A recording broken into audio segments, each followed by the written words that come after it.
Pourquoi la ferme digitale? D'abord parce que c'est contradictoire a priori. Parce que la ferme, on voit des champs, des gens. Et le digital, on voit des jeunes start-up, urbains plutôt. Et alors ce qui est formidable ici, c'est qu'ils se rejoignent.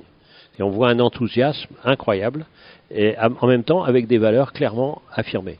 La technique est au service de la vie, au service de la nourriture, au service de tout le possible. Donc ce que j'aime ici, et là j'étais émerveillé en arrivant et j'étais pris par une sorte d'enthousiasme comme ça, c'est qu'ils sont tous obsédés par une chose, il faut qu'on ait des résultats, il faut s'en sortir. Et pas des résultats à la finance, de doubler, quadrupler, pas du tout, des résultats avec des objectifs clairs. C'est-à-dire objectifs clairs, c'est mieux nourrir en utilisant moins les ressources.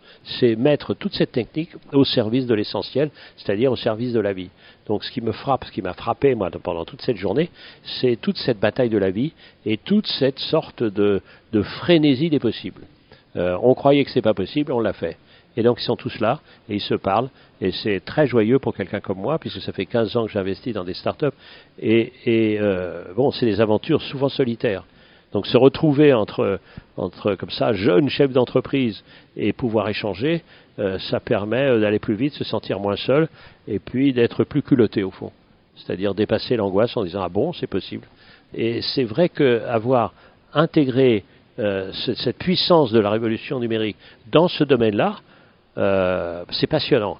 Et il se trouve que je vais animer dans 3 jours plusieurs rendez-vous de Vivatech, et je leur dis mais pourquoi l'agriculture n'est pas dans Vivatech? Alors que ce qu'il y a de plus important dans le Viva, c'est l'agri. Donc dans la Vivatech, il devrait y avoir Viva Agritech.